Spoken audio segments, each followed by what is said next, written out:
It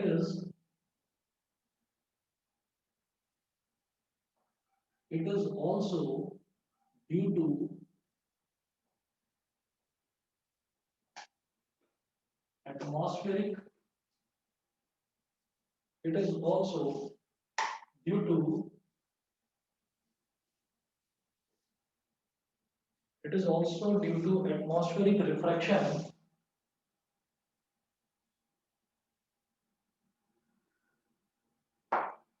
It is also due to atmospheric refraction that we can still see the sun for about 2 minutes. That we can still see the sun for about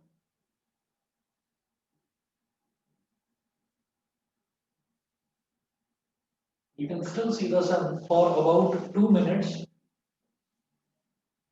even after the sun has set below horizon. Even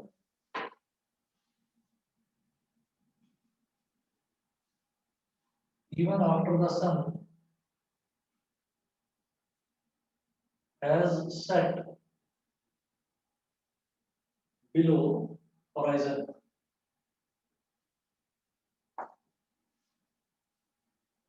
मतलब sunrise से 2 minute पहले ही हमको दिखाई देने लगता है और sunset यानी कि जब सनसेट हो जाता है, जब सूरज डूब जाता है, उसके बाद भी 2 मिनट तक मुझे उसकी इमेज दिखाई देती रहती है। तो इससे दोनों चीजों से देखते हुए एडवांस सनराइज और डिलेड सनसेट, इन दोनों चीजों को देखते हुए हम ये कह सकते हैं so the time from sunrise to sunset so the time from sunrise so the time from sunrise to sunset is lengthened by about is by about lengthened by about 2 plus 2 is equal to 4 minutes. 2 plus 2 is equal to 4 minutes because of atmospheric refraction. Because of atmospheric refraction. Because of atmospheric refraction.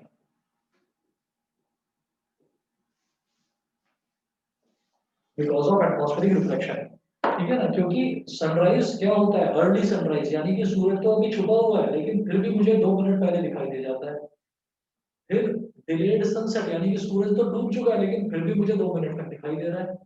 तो 2 minute पहले और उधर 2 minute late, तो वो जो total time है वो sunrise से सनसेट तक का टोटल टाइम 4 मिनट एक्सटेंड हो जाता है। 2 + 2 = 4।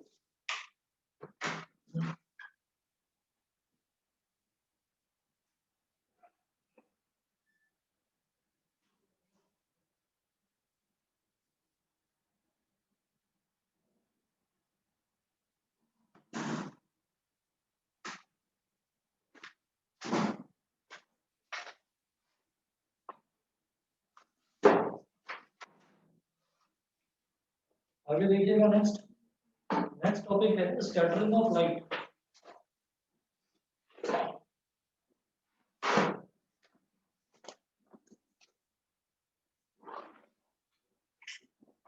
Scattering of light. Scattering of light का मतलब होता है लाइट का फैल जाना। लाइट का फैल जाना, स्कैटरिंग ऑफ लाइट।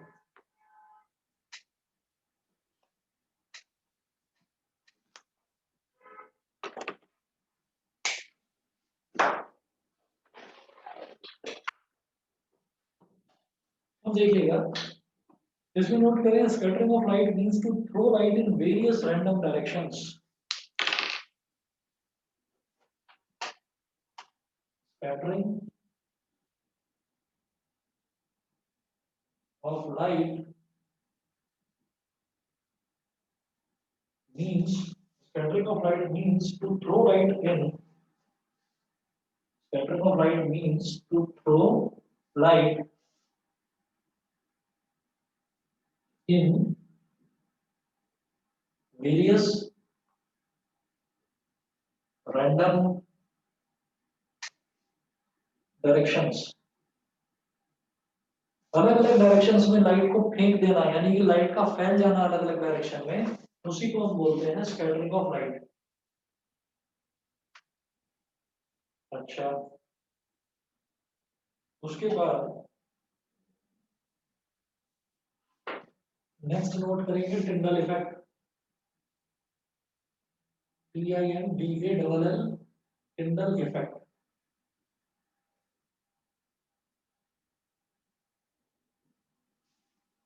ठीक है, लाइट की ये प्रॉपर्टी होती है कि लाइट को जब हम थ्रो करते हैं ना कहीं भी किसी भी ऑब्जेक्ट में से, फॉर एग्जांपल चाहे वो कैंडल हो, चाहे वो टॉर्च हो, चाहे वो कोई ट्यूबलाइट हो या बल्ब हो, तो उससे जब हम लाइट को थ्रो करते हैं तो लाइट जो है वो लाइट एक डायरेक्शन में जाती है, लेकिन लाइट का चारों डायरेक्शन में फैल जाना, उस कॉन्सेप्ट को अभी समझाऊंगा। टिंडल इफेक्ट समझते ही वो चीज भी समझ में आ जाएगी। नोट करिएगा टिंडल इफेक्ट में the scattering of light by particles in its path. The scattering of light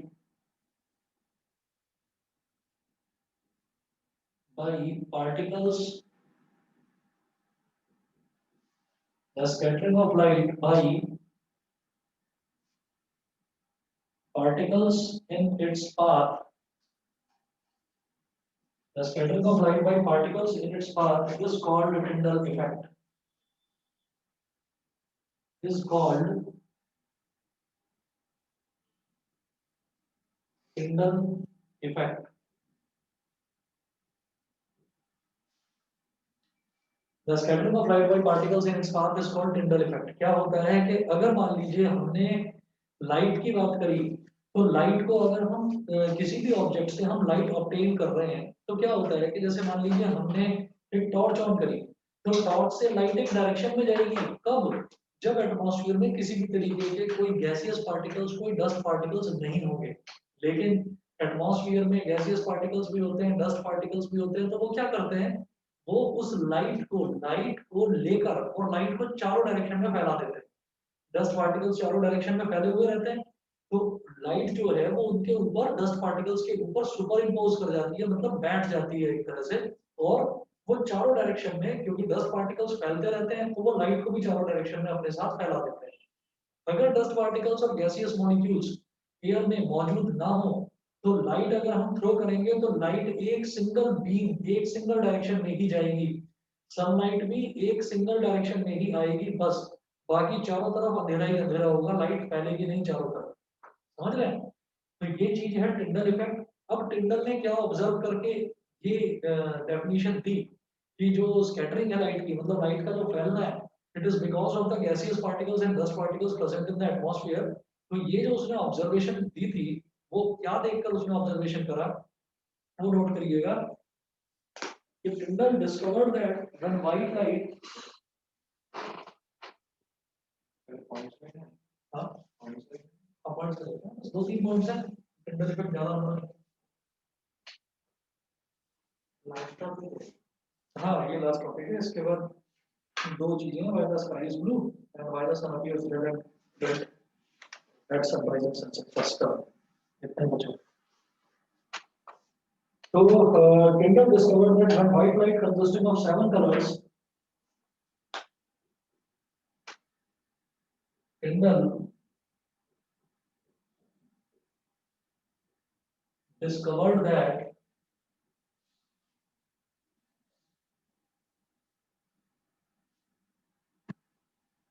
Tyndall discovered that when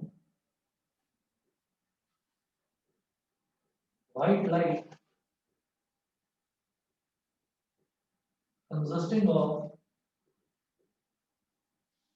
Tyndall discovered that when white light consisting of 7 colors is passed through a clear liquid, when white light consisting of 7 colors is passed through a clear liquid is passed through a clear liquid having small suspended particles in it, having passed through a clear liquid having small suspended particles having small suspended particles in it, comma, then the blue color of white light, then the blue color of white light, blue color of white light having shorter wavelength is scattered much more, having shorter wavelength is scattered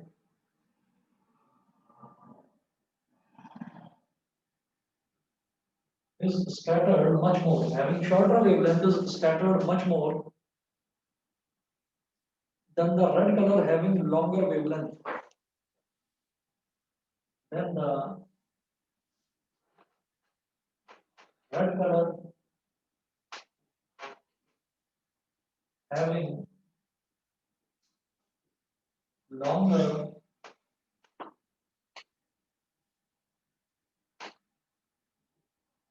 wavelength. Then the red color having longer wavelength. ये note करिएगा. ये टिंडल ने observe करा था. टिंडल ने ये कहा कि जो व्हाइट लाइट है, व्हाइट लाइट में 7 रंग होते हैं और 7 रंगों की अगर हम बात करें तो उसने उन 7 रंगों में से ये देखा कि जो रेड कलर होता है वो रेड कलर की जो वेवलेंथ होती है, रेड कलर की वेवलेंथ बहुत ज्यादा होती है. रेड कलर की वेवलेंथ तो वो बहुत कम स्कैटर होता है, मतलब वो बहुत ज्यादा नहीं फैलता. और जो ब्लू कलर होता है, ब्लू कलर की वेवलेंथ बहुत कम होती है तो वो बहुत ज्यादा फैलता है. अब इस चीज को हम समझेंगे कैसे. आप याद करिएगा कि लास्ट ईयर देखा है ना इसमें blue colour of white light having shorter wavelength की जो ब्लू कलर है, ब्लू कलर की वेवलेंथ बहुत कम होती है. ठीक, तो वो ज्यादा फैल जाता है. और रेड कलर की वेवलेंथ बहुत ज्यादा होती है तो वो बहुत कम फैलता है. तो इसका मतलब क्या है ये समझिएगा. इससे मैं 2-3 चीजें आपको समझाऊंगा. ये टिंडल ने डिस्कवर करा था. अब आप ये देखिए, आपने ना 9th क्लास में साउंड वाला चैप्टर करा था. साउंड वाले चैप्टर में आपने ये देखा था कि साउंड वेव होती है. इसी तरीके से जैसे साउंड एक वेव है, वेव मतलब एनीथिंग जिसको मैं पकड़ नहीं सकता, वो वेव है. वो वेव्स हैं जो मेरे ईयर ड्रम पर वाइब्रेशंस पैदा करते हैं जिसकी वजह से मुझे कोई चीज सुनाई देती है. जो लाइट है, लाइट को मैं पकड़ नहीं सकता. लाइट एक टेंजिबल ऑब्जेक्ट नहीं है. लाइट जो है वो भी वेव्स की ही फॉर्म में आती है. तो हम ये कहते हैं कि जब भी हम वेलोसिटी की बात करते हैं तो वेलोसिटी, या चलिए सिंपल भाषा में हम देखें तो अगर हम स्पीड देखें तो स्पीड की डेफिनेशन हम जानते हैं. Speed is distance per unit time taken. Speed is equal to distance upon time. तो वेवलेंथ क्या है? वेव की लेंथ. वेव की लेंथ को हम वेवलेंथ बोलते हैं. यानी कि वो जो वेव है उसकी लंबाई कितनी है. तो वेवलेंथ एक तरह से लेंथ जो है वो क्या हो गया, जैसे डिस्टेंस होता है. ठीक है. तो हम ये जानते हैं कि जो वेलोसिटी होती है ना, वेलोसिटी होती है लैम्बडा इनटू एफ. एफ क्या होता है? फ्रीक्वेंसी. ये हमने फॉर्मूला देखा था लास्ट टाइम, मतलब last year. Velocity is equal to wavelength into frequency. अभी फ्रीक्वेंसी जो है, फ्रीक्वेंसी तो व्हाइट लाइट की है भाई. व्हाइट लाइट आई और व्हाइट लाइट जो है वो 7 रंगों से मिलकर बनी हुई है. ठीक है. तो जो व्हाइट लाइट की फ्रीक्वेंसी होगी वही उन 7 रंगों की फ्रीक्वेंसी होगी. समझ रहे हैं मेरी बात? मेरी बात सबको समझ में आ रही है कि जो व्हाइट Yes, लाइट sir. है, व्हाइट लाइट की जो फ्रीक्वेंसी है वही उन 7 डिफरेंट कलर्स की सबकी फ्रीक्वेंसी सेम है. क्यों? क्योंकि व्हाइट लाइट जो है, व्हाइट लाइट उन 7 अलग-अलग रंगों से मिलकर बनी हुई है। तो जो व्हाइट लाइट की फ्रीक्वेंसी होगी, वही फ्रीक्वेंसी डिस्ट्रीब्यूट हो जाएगी सभी सातों के सातों कलर्स में। फिर उसके बाद ये टिंडल ने ऑब्जर्व करा कि जो जो हमारा ब्लू कलर है, ब्लू कलर की इसको तो बोलते हैं लैम्ब्डा को तो बोल देते हैं, देखिए वेवलेंथ। एफ फ्रीक्वेंसी हो गया, आप जानते ही हैं, एंड वी इज स्पीड या वेलोसिटी। यहां से मैं क्या कह सकता हूं कि v is directly proportional to lambda. मतलब अगर किसी की वेवलेंथ ज्यादा तो उसकी वेलोसिटी भी ज्यादा। तो वेवलेंथ ज्यादा किसकी है?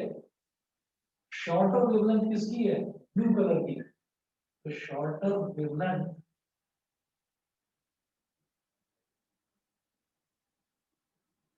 किसकी है? ब्लू की। जब इसकी वेवलेंथ शॉर्ट है यानी कि वेवलेंथ कम है तो इसकी वेलोसिटी भी कम होगी, स्मॉल वेलोसिटी। जब वेवलेंथ इसकी कम है तो फिर इसकी वेलोसिटी भी छोटी होगी, बहुत कम होगी। सिमिलरली मैं बात करता हूँ लॉन्गर वेवलेंथ। लॉन्गर वेवलेंथ किसकी होती है? रेड कलर की। जब रेड कलर की वेवलेंथ ज्यादा है, वेवलेंथ ज्यादा है तो उसकी वेलोसिटी भी ज्यादा होगी, लार्ज वेलोसिटी। Large velocity. अब आप ये देखिएगा कि हमें एक नेक्स्ट टॉपिक अभी इसी में करना है टिंडल इफेक्ट में, कि why the sky is blue. बहुत पूछा जाता है question, why the sky is blue. तो इसमें क्या होता है कि जैसे रात हुई तो रात के टाइम पर पूरी तरीके से अंधेरा ही अंधेरा होता है चारों तरफ। अब सनराइज का टाइम आया, तो सनराइज का जब टाइम आया, सनराइज को 2 मिनट के लिए होल्ड पर डालते हैं, सनराइज के बाद की बात करते हैं। तो हम ये कहते हैं कि जो हमारी रेड कलर की वेवलेंथ है ना, रेड कलर की वेवलेंथ, जो सॉरी रेड जो कलर है उसकी वेवलेंथ ज्यादा होती है। रेड की वेवलेंथ ज्यादा तो इसका मतलब उसकी वेलोसिटी ज्यादा। ब्लू की वेवलेंथ कम, इसका मतलब उसकी वेलोसिटी कम। तो ब्लू की जो वेवलेंथ होती है वो सबसे कम होती है, और रेड की जो वेवलेंथ होती है वो सबसे ज्यादा होती है, यानी कि रेड की वेलोसिटी लार्जेस्ट वेलोसिटी और ब्लू की velocity smallest velocity.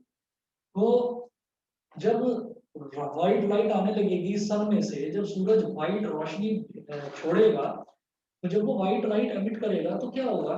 White light consist of 7 different colours. अब उसमें जो सबसे ज्यादा वाली वेलोसिटी है वो किसकी है? वो रेड की है। तो रेड रेड लाइट क्या करेगी? उसकी वेलोसिटी इतनी ज्यादा है कि वो जैसे ही सन में से निकली, रेड कलर की जो लाइट है वो जो सन में से निकली, तो वो सीधे आते ही अर्थ पर स्ट्राइक करती है, क्योंकि उसकी वेलोसिटी इतनी ज्यादा है। और जो ब्लू है, ब्लू की वेलोसिटी बेहद कम है, सबसे ही कम है। तो ब्लू की वेलोसिटी क्योंकि सबसे कम है, इसका इसका मतलब क्या है कि एटमॉस्फेयर में जितनी भी गैसेस और जितने भी डस्ट पार्टिकल्स मौजूद हैं, उन सभी डस्ट पार्टिकल्स पर, उन सभी गैसेस पर वो ब्लू कलर जो है वो सुपर इम्पोज हो जाता है। और वो जो डस्ट पार्टिकल्स हैं, वो डस्ट पार्टिकल्स उस ब्लू कलर की लाइट को, क्योंकि उसकी वेलोसिटी बहुत कम है, आ रही है धीरे धीरे धीरे धीरे, क्योंकि वेलोसिटी कम है, तो जब उसकी वेलोसिटी कम है तो डस्ट पार्टिकल्स जो है वो भी बिल्कुल धीरे धीरे धीरे धीरे ट्रेवल करते रहते हैं पूरे एटमॉस्फेयर में। तो जो डस्ट पार्टिकल्स हैं, डस्ट पार्टिकल्स उनको कैच करते हैं ब्लू कलर के वेव्स को, और उन वेव्स को पूरे के पूरे एटमॉस्फेयर में फैला देते हैं।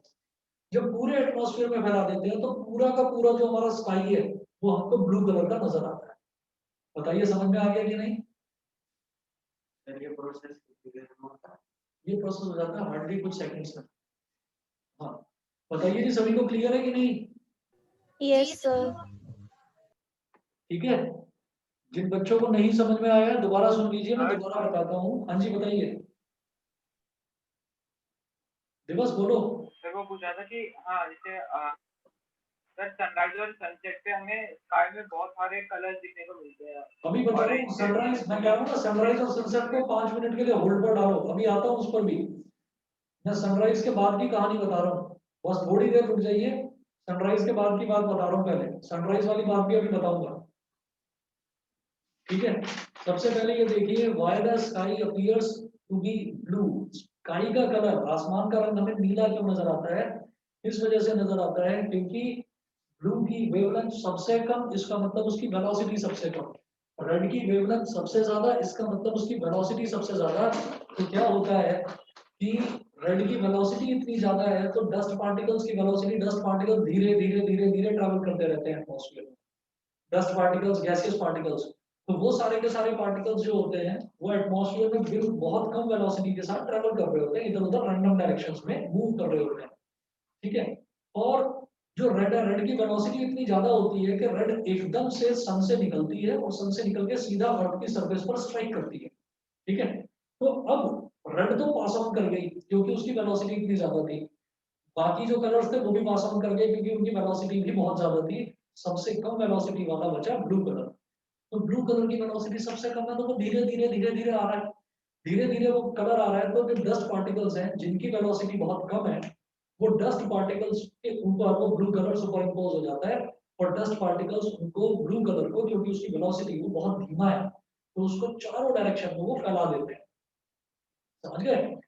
ये बिल्कुल ऐसा कॉन्सेप्ट है कि आप ये देखिए कि अगर बहुत तेज कोई बीम है वाटर की, जिसको आप पानी की धार बोलते हैं, ठीक है, अगर किसी ट्यूब से निकल रही है बहुत तेज, तो वो एक जगह से निकलेगी और दूसरी जगह पर सीधा स्ट्राइक करेगी।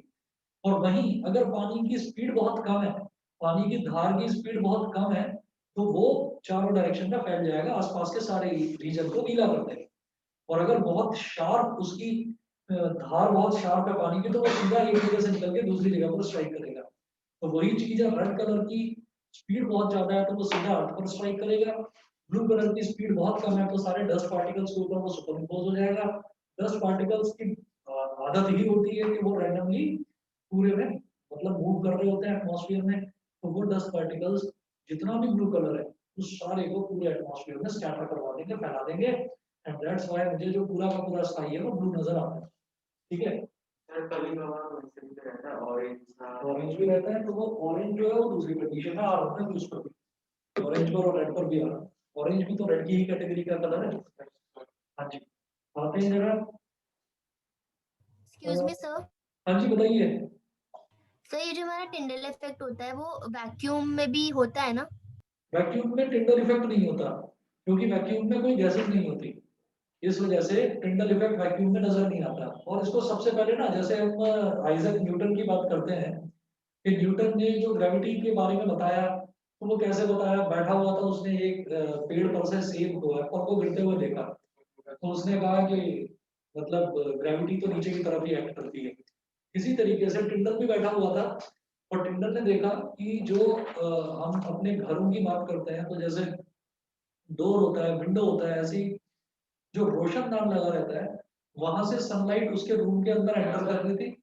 और रूम के अंदर उसने, जब वो सनलाइट की एक बीम आ रही थी अंदर, तो उसने देखा कि डस्ट पार्टिकल्स उसको पूरी की पूरी उस बीम पर दिखाई दे रहे थे। मतलब लाइट की बीम में उसको डस्ट पार्टिकल्स मूव करते हुए दिखाई दे रहे थे। आप लोगों ने भी देखा होगा कभी ना कभी, है ना? Yes sir. तो उसने इस चीज को देखकर ऑब्जर्व करा कि ये जो डस्ट पार्टिकल्स हैं, ये डस्ट पार्टिकल्स और गैसियस पार्टिकल्स जो एटमॉस्फेयर में मौजूद होते हैं, यही लाइट को चारों डायरेक्शन में फैलाते हैं। ठीक है। और वहीं से फिर ये स्कैटरिंग और टिंडल इफेक्ट की डिस्कवरी हुई। तो तो सर ये जो स्पेस होता है वहां पे भी तो मतलब गैसेस नहीं होती, तो वहां पे भी टिंडल इफेक्ट को नहीं मानेंगे? हाँ, टिंडल इफेक्ट नहीं होता ना, क्योंकि स्पेस जो होता है ना, स्पेस में किसी भी तरीके की कोई गैसेस नहीं होती, वैक्यूम नहीं होता, वहाँ वैक्यूम होता है पूरी तरह से, तो वहाँ टिंडल इफेक्ट काम नहीं करेगा, डस्ट पार्टिकल कुछ भी नहीं। समझ गए? Okay sir. हाँ जी सर। रुचिर क्लियर है? Ruchir yes sir. क्लियर है? Yes sir. रोहन क्लियर है? Yes sir. Anubhav, Akshat, Deepanshi, yes sir. Yes sir. Yes sir. ठीक है जी, ठीक है। अच्छा ड्यूरेशन की बात स्पेस में ड्यूरेशन का है कि स्पेस में टूरिज्म, पता नहीं, स्पेस टूरिज्म के बारे में बताऊंगा मैं अभी कुछ, है सर। अभी मैं बताऊंगा। मुझे कंट्री याद नहीं आ रहा है, शायद एलॉन मस्क की कोई कंपनी है, अमेरिकन है। तो उसने क्या करा है, उसने एक स्पेसशिप डिजाइन किया था। अभी कल या परसों की न्यूज़ है। उसने स्पेसशिप डिजाइन करा था और उसने पूरा के पूरे मतलब प्लैनेट्स जो है वो सारे प्लैनेट्स को दिखाकर आने का था कुछ उसमें स्पेसशिप में। हाँ, एलोन मस्क का था शायद कंपनी, और वो मतलब उड़ने से पहले ही, और जैसे पूरा ऊपर आसमान तक गया, उससे पहले ही उसके इंजन में कुछ प्रॉब्लम आ गई, तो उसमें 9 पायलट थे टोटल। तो वो 9 के 9 पायलट सेफली लैंड कर गए, सबके सब बच गए, लेकिन वो जो उसका स्पेसशिप था वो सक्सेसफुल नहीं हो पाया। और उसमें एक जो पैसेंजर है, एक पैसेंजर की जो टिकट की कॉस्ट है वो 2.5 करोड़ रुपए है। तो बहुत लोगों ने लगभग अगले 4-5 साल तक की बुकिंग हो रखी है उसकी, कि हम भी स्पेस देख कर आएंगे, हम भी स्पेस देख कर आएंगे। ये 3-4 दिन पहले ही न्यूज में दिखा रहे थे। हाँ, और इंडिया टीवी पर नहीं दिखा रहे थे, एबीपी न्यूज पर दिखा रहे थे। मतलब कुछ न्यूज चैनल ऐसे भी तो है दिखा जो कह देते हैं कि वो विनाश आने वाला है। वो वाला नहीं है। हाँ वही। चलिए जी, अगला इसमें टॉपिक लिखे हैं, why the sky is blue. 2012। हाँ, why the sky is blue.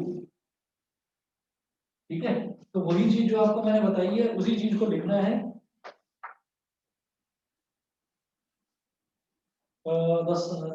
When sunlight passes through the atmosphere, most of the longer wavelength lights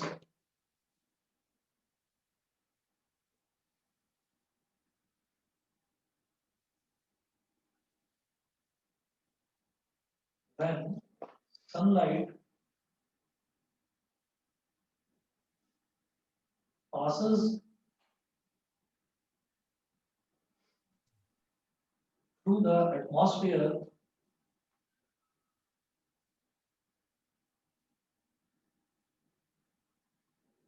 most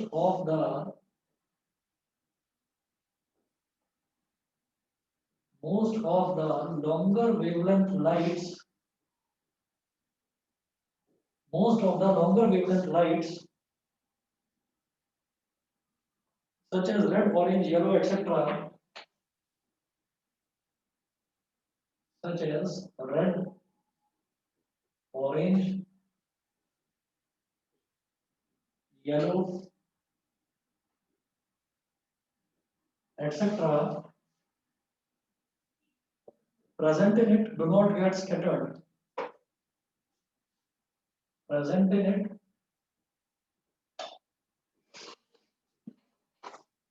do not get scattered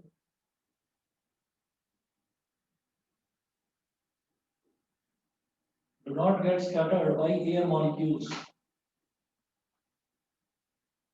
Do not get scattered by air molecules and hence pass straight through. And hence pass straight through. And hence pass straight through. Full stop. However, the shorter wavelength blue light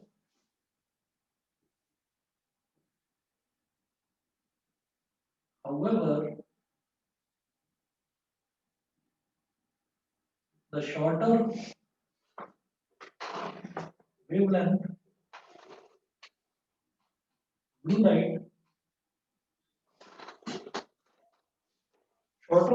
blue light is scattered all around the sky. Is scattered all around the sky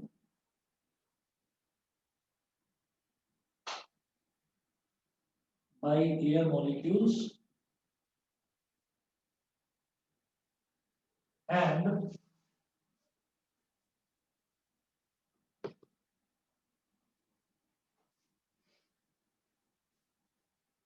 hence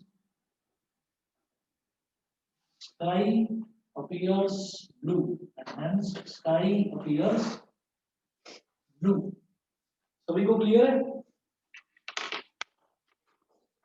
Yes, sir. Ji sir. चलिए, अरे रुक जाओ। हाँ, ये वाला खत्म हो गया। Why the sky is blue, ये इस टॉपिक में बस इतना ही था। Oceans or waterways, फिर दोबारा oceans or rivers or waterways will be blue. Blue sky. नहीं नहीं, वो ब्लू तो दिखाई देता है। वो ब्लू किस वजह से दिखाई देता है, क्योंकि जो स्काई की इमेज दिखाई देती है उसमें, इस वजह से ब्लू लगता है। ये वो ट्रांसपेरेंट मीडियम हो गया ना, तो ट्रांसपेरेंट मीडियम है, और ट्रांसपेरेंट मीडियम एक तरह से मिरर का काम करता है, इसलिए blue दिखता है। हाँ जी, अब अगला देखते हैं।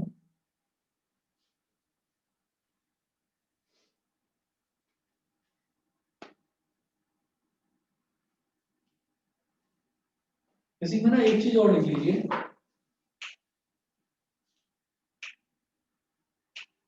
if the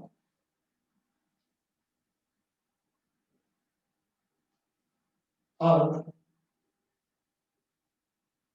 if the earth had no atmosphere consisting of air, had no atmosphere if the earth had no atmosphere consisting of air molecules,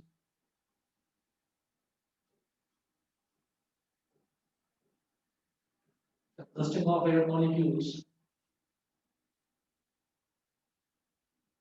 there would be no scattering of light,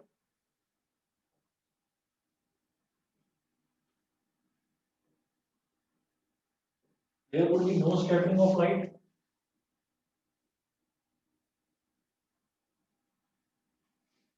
and the sky would have looked dark and black to us. अगर अर्थ पर कोई जो atmosphere है, अर्थ का जो atmosphere है, अगर उसमें एयर मॉलिक्यूल्स नहीं होते ना, तो हमको पूरा का पूरा जो स्काई है, वो पूरा का पूरा हमको डार्क और ब्लैक नजर आता है। और एक पॉइंट लिखेंगे, इन आउटर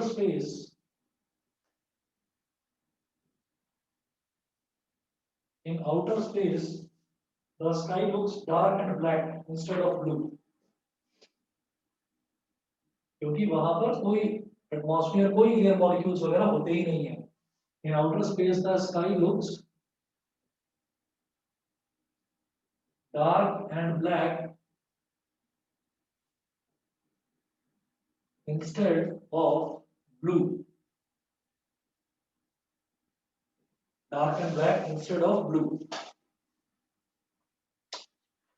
चलिए जी, इसके बाद लास्ट टॉपिक करेंगे इसका, why the sun appears red at sunrise and sunset.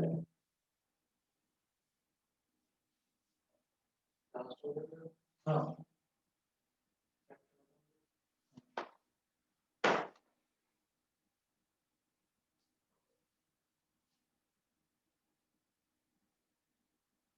Why the sun appears red at sunrise and sunset.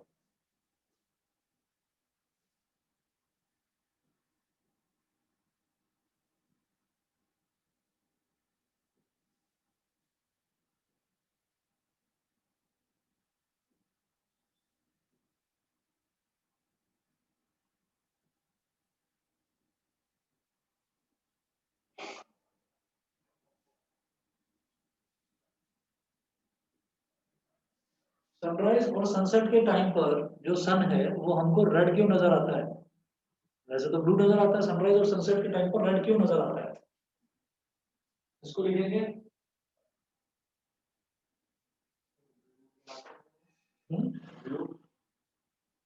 Blue नजर नहीं आता, रेड नजर आता है। मैंने ब्लू लिख दिया क्या? ब्लू नजर क्यों नहीं आता, हो सकता है गलती से मुझे लिख दिया। अच्छा,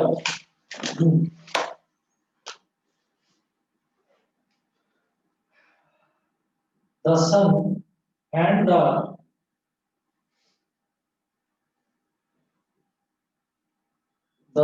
and the surrounding sky appear red at sunrise and sunset appear red at sunrise and sunset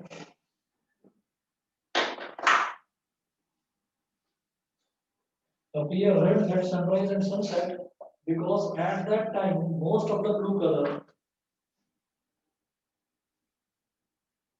because at that time most of the blue color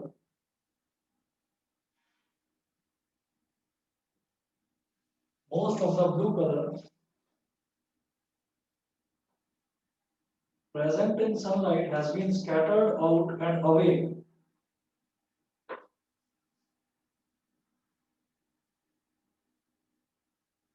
Present in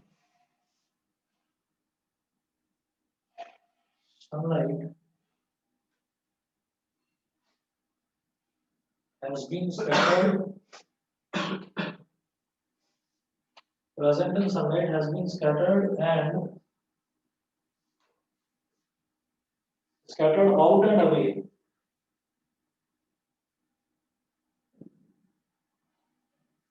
Scattered out and away from our line of sight. आगे का मैं इधर लिखा हूं last में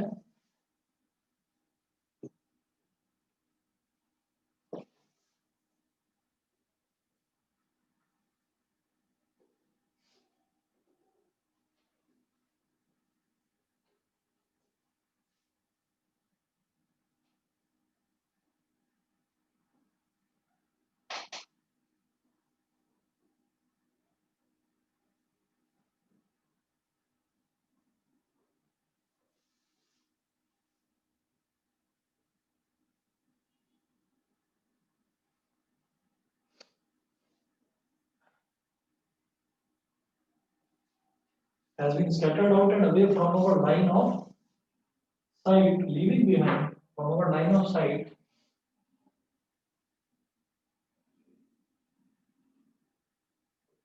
leaving behind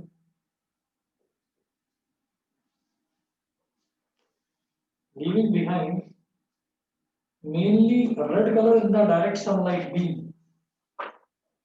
Leaving behind mainly red color in the direct sunlight beam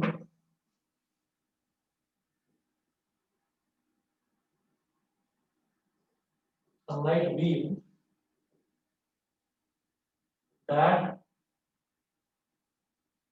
reaches our eye. क्या होता है कि सनलाइट जब सनराइज होता है, सनराइज और सनसेट के टाइम पर होता क्या है कि जैसे मान लीजिए सनराइज का टाइम है तो सनराइज के टाइम पर जो सन होता है वो भी रेड नजर आता है और सन के आसपास का जो सराउंडिंग स्काई होता है वो भी रेड नजर आता है। क्यों? क्योंकि एटमॉस्फेयर और स्काई वो कोई छोटा सा तो है नहीं, है ना, बहुत बड़ा है। तो क्या होता है, और जो हमारी लाइन ऑफ साइट है हम पूरे आसमान को तो देख नहीं सकते, हमारी लाइन ऑफ साइट जितनी जाती है वहां तक हम आसमान को देख सकते हैं। तो क्या होता है कि जब सनराइज का टाइम होता है, सनराइज के टाइम पर जैसे ही सबसे छोटी वेवलेंथ यानी कि सबसे कम स्पीड वाली लाइट होती है ना ब्लू, तो कम स्पीड वाली जो लाइट है ब्लू उसको एयर मॉलिक्यूल्स जो है वो एयर मॉलिक्यूल्स उसको ट्रैप कर देते हैं और उस लाइट को वो लेकर जाते हैं पूरे एटमॉस्फेयर में फैलाने के लिए। तो वो पूरे एटमॉस्फेयर में उसको फैलाने के लिए लेकर जाते हैं। तो वो लाइट जब तक वो जाती रहती है वो स्कैटर होती रहती है, तो ब्लू लाइट जितनी भी है वो सारी तो हमारी लाइन ऑफ साइट से दूर चली गई क्योंकि उसको एयर मॉलिक्यूल्स कहाँ लेकर गए हैं, पूरे आसमान में फैलाने के लिए। ठीक है, और क्या होगा कि जब वो ब्लू लाइट पूरे आसमान में लास्ट कोने तक फैल जाएगी फिर वहां से रिफ्लेक्ट बैक होकर पूरे में इवनली डिस्ट्रीब्यूट हो जाएगी ब्लू कलर की लाइट।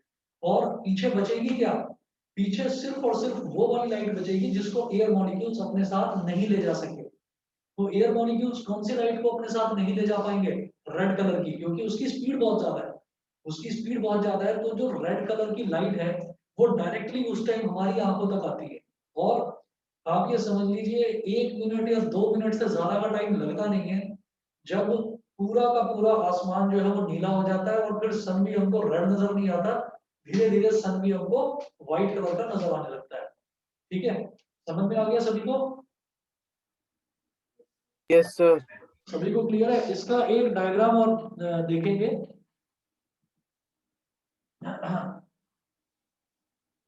डायग्राम इंपॉर्टेंट है,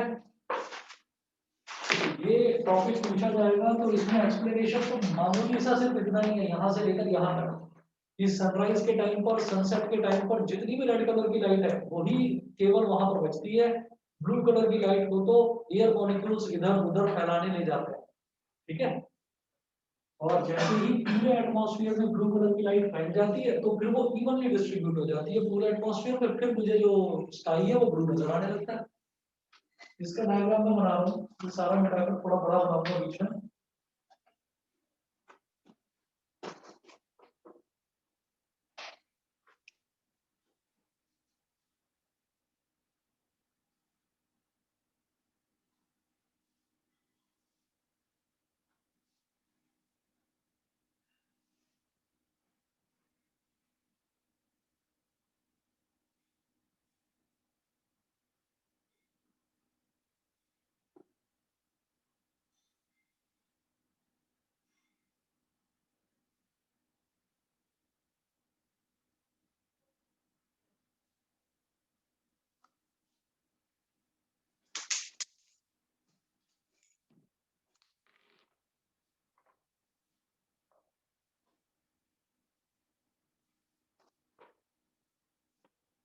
तो हमने एक ऑब्जर्वर की एक बार आंख यहाँ पर बनाई,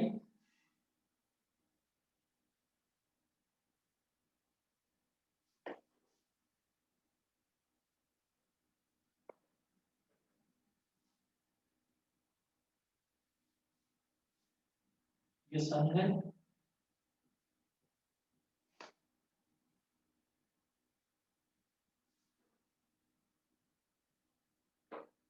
यहाँ पर ये जो लाइन ऑफ साइट है ये हॉराइजन है, क्योंकि यहीं से तो सनराइज होगा। तो हम ये कहेंगे sun near horizon during sunrise.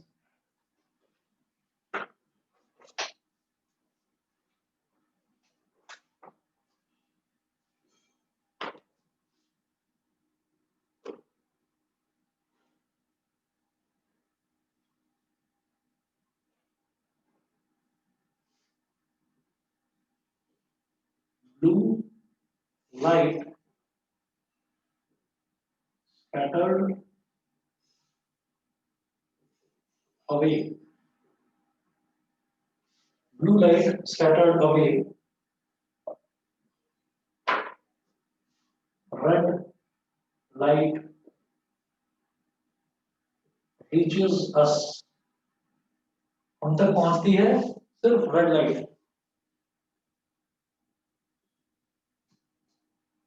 उसके बाद देखिएगा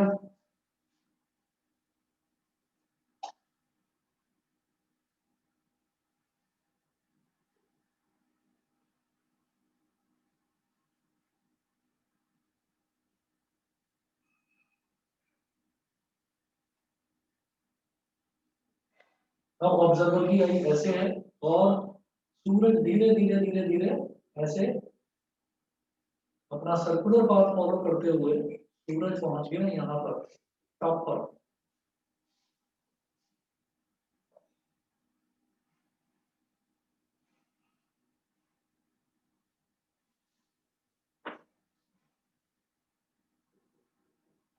At noon, sun overhead, जब सन बिल्कुल ऊपर होता है ऊंचाई पर, तो ये वाला जो डिस्टेंस होता है बहुत शॉर्ट डिस्टेंस होता है।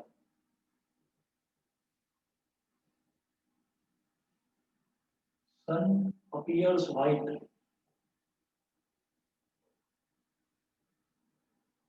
ये वाला जो डिस्टेंस है ये लार्ज डिस्टेंस होता है, लार्ज डिस्टेंस लिख लीजिएगा, लार्ज डिस्टेंस। तो इट इज आल्सो ऑब्वियस कि जब डिस्टेंस ज्यादा होगा तो ज्यादा डिस्टेंस में जो कम वेवलेंथ वाली यानी कि कम स्पीड वाली लाइट है वो तो वैसे ही इधर उधर फैल जाएंगी, जो ज्यादा स्पीड है जिसकी वही सिर्फ हमारी आंखों तक आ पाएगी, बाकी लाइट्स नहीं आ पाएंगी, इसलिए सन मेरे को रेड नजर आता है।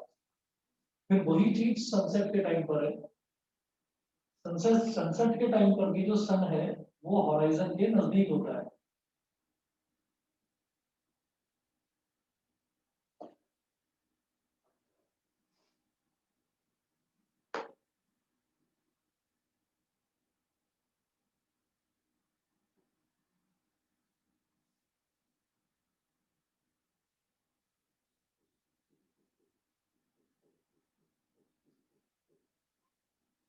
तो इस टाइम पर भी हम ये बोलेंगे कि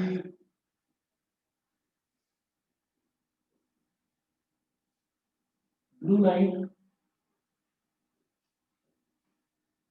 स्कैटर्ड अवे,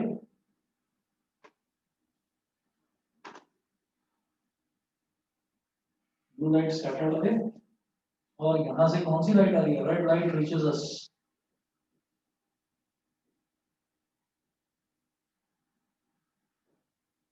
ये वाला डिस्टेंस क्या है, लार्ज डिस्टेंस। और यहां भी सेम चीज मेंशन कर देना, ये सनराइज का टाइम है, यहां पर लिख दीजिएगा सनराइज, अच्छा लिख दिया ड्यूरिंग सनराइज, सन नियर होराइजन ड्यूरिंग सनराइज, यहां लिख देना सन नियर होराइजन ड्यूरिंग सनसेट।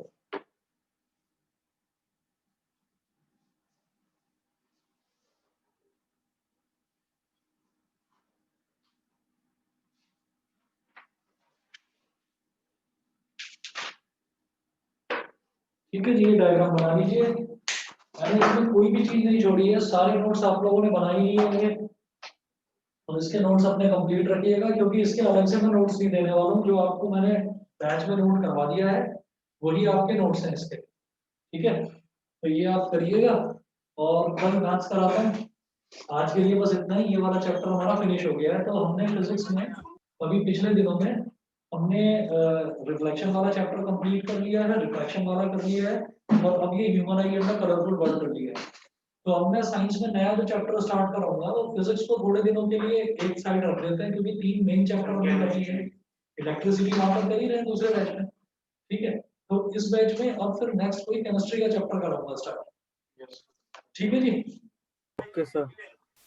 चलिए जी फिर, ओके, आज के लिए इतना ही।